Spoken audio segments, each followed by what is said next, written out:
ఈ రోజు మేము నిరసన వ్యక్తం చేయడానికి మాత్రమే వచ్చినాము. కానీ పోలీసుల వ్యవహారశీలు ఎట్లుందంటే వాళ్ళని ఆడవాళ్ళని ఇబ్బంది పెట్టండి, దగ్గర రాకుండా అనేది చూడండి నిదర్శనం ఎట్లయిందో. మొత్తము లేచిపోయింది, రాక్షసులాగా బిహేవ్ చేస్తున్నారు.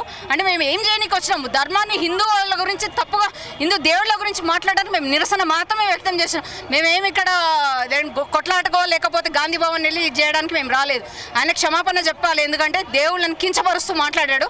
ఆయన మాట్లాడిన వాక్యాలు చాలా తప్పుగా ఉన్నాయి. ఒక రాష్ట్ర సీఎం మాట్లాడాల్సిన విషయాలు కాదు. ఆయన దీన్ని బట్టి చూస్తున్నాడంటే ఏంటంటే మొత్తము ఎంఐఎంకి దత్తుగా మారిండు.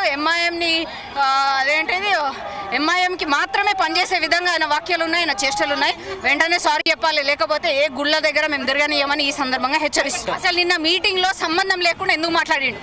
సంబంధం లేకుండా అసలు నిన్నది దేవుళ్ళ గురించి మాట్లాడాల్సిన సబ్జెక్ట్ కాదు, సందర్భం కాదు, అసలు ఆ టాపికే రాలేదు. అట్లాంటప్పుడు ఎందుకు మాట్లాడిండు అంటే వాళ్ళ మెప్పు కోసం, అంటే కాంగ్రెస్కి మేము కూడా మీ వాళ్ళమే అని చెప్పడానికి సభాముఖంగా మాట్లాడిండు. దాన్ని ఎట్లా తప్పు? అది ఆయన మాట్లాడింది 100% తప్పు. మహిళలకి చాలా దెబ్బలు తగిలినాయండి. మా స్టేట్ అధ్యక్షురాలకి మొత్తం గోడు కూడా ఇరిగిపోయింది. అంతలాగా పోలీసులు ఇలాగ ప్రవర్తిస్తారండి. ఏం చేసామని హిందూ ధర్మం గురించి మేము మాట్లాడటానికి వచ్చాం. తప్పుగా మాట్లాడే సీఎం ఇట్లా ఎందుకు చేస్తున్నాడు? మన ధర్మం గురించి ఎందుకు మాట్లాడాలి? అసలు అది రాజకీయం ఉన్నప్పుడు రాజకీయమే మాట్లాడాలి. రాజకీయం ఉన్నప్పుడు రాజకీయం హిందుత్వం గురించి ఎందుకు మాట్లాడాలి? హిందువులు అంటే అంత ఇదిగా ఉన్నారా?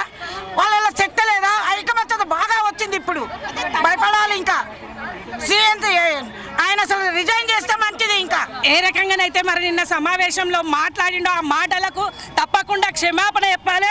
మరి మా రాష్ట్ర అధ్యక్షురాలు ఏం చేసింది అక్కడ మాట్లాడడానికి వెళ్తున్నారు. మరి ఈ రకంగా ఘోరంగా కాలం దొక్కడము, పోలీసులు ఎక్కడికక్కడ నూకేస్తా ఉన్నారు. అంటే ఈ పోలీసులు మరి రాష్ట్ర ప్రభుత్వానికి కొమ్ము కాస్తుందా?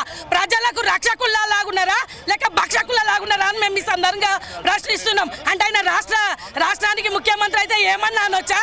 నువ్వు హిందువు కాదా? మరి మతం బారిపో, నువ్వు కూడా ఒక ముస్లిం లాగా బారిపో, అప్పుడు మేము కూడా ఒప్పుకుంటాం. కానీ మేము ఇప్పుడు చెప్తున్నాం, యావత్ హిందూ సమాజానికి క్షమాపణ చెప్పకపోతే ఏ గుళ్ళల్లో కూడా ఒక్క కాంగ్రెస్ నాయకుడు కూడా మరి అడుగు పెట్టొద్దు. మరి ఇప్పుడు అంటారు కదా కాంగ్రెస్ నాయకులు ఏం తప్పు చెప్పలేదు, మీరే వక్రీకరిస్తున్నారని. సరే మేమే వక్రీకరిస్తున్నాం అనుకున్నాము, కానీ మీరెవరు కూడా మరి ఆ గుళ్ళకి రాకండి. మీకు నమ్మకం లేదు కదా, మీరెవరు కూడా రావద్దు ఈ రోజు నుంచి. మేము అదే మాట చెప్తా ఉన్నాం. ఒకవేళ మీరు దేవుళ్ళని నమ్మినట్టయితే అందరూ హిందూ సమాజానికి వత్తాసు పలుకుతూ మీరందరూ మీ రాష్ట్ర ముఖ్యమంత్రి తోటి క్షమాపణలు చెప్పియండి. ఇదే మొత్తం కాంగ్రెస్ నాయకులకు మేము చెప్పదలుచుకున్నాం.